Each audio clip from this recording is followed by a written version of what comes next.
अस्सलामुअलैकुम वरहमतुल्लाहि वबरकातुहू। आप सब लोग कैसे हैं? उम्मीद अल्लाह के फजल करम से सब ठीक ठाक होंगे। मेरी दुआ है अल्लाह ताला आपको इसी तरह हंसता मुस्कुराता और आबाद रखे। तो आज का जो मेरा टॉपिक है वो अदरक। अदरक तो हर घर में इस्तेमाल होता है, लाजमी तौर पर आपने देखा भी होगा। खाने में ये बहुत अच्छा टेस्ट लेके आता है और हाजमे के लिए भी बहुत मुफीद है। और इसके अलावा ड्रिंक्स के तौर पर भी इस्तेमाल होता है। इसका पाउडर भी हम बना लेते हैं और हमारे जो खाने हैं उसमें भी इस्तेमाल होता है। तो आज तो मैं आपको अदरक के पाउडर के बारे में नहीं बता रही, लेकिन अदरक के छिलकों के बारे में बता रही कि हमको उनको किस तरह से इस्तेमाल में ला सकते हैं। तो यहाँ पे मैंने आधा किलो जो है अदरक लिया था, उसके छिलके इस तरह उतार लिए थे। छिलकों को अच्छे तरीके से धो लेंगे ताकि मिट्टी वगैरह ना हो। इसके बाद हम एक टॉवल ले लेंगे या कोई कपड़ा ले लेंगे या कोई अखबार का टुकड़ा ले लेंगे।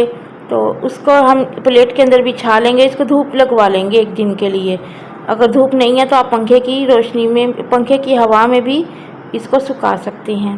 तो एक दिन के बाद ये फ़ौरन से सूख जाती हैं, ज़्यादा टाइम नहीं लगता। इनको आप चाय में इस्तेमाल करें, अपने ड्रिंक्स में इस्तेमाल करें और अपने कहवे में इस्तेमाल करें। बहुत कमाल का जायका लाते हैं।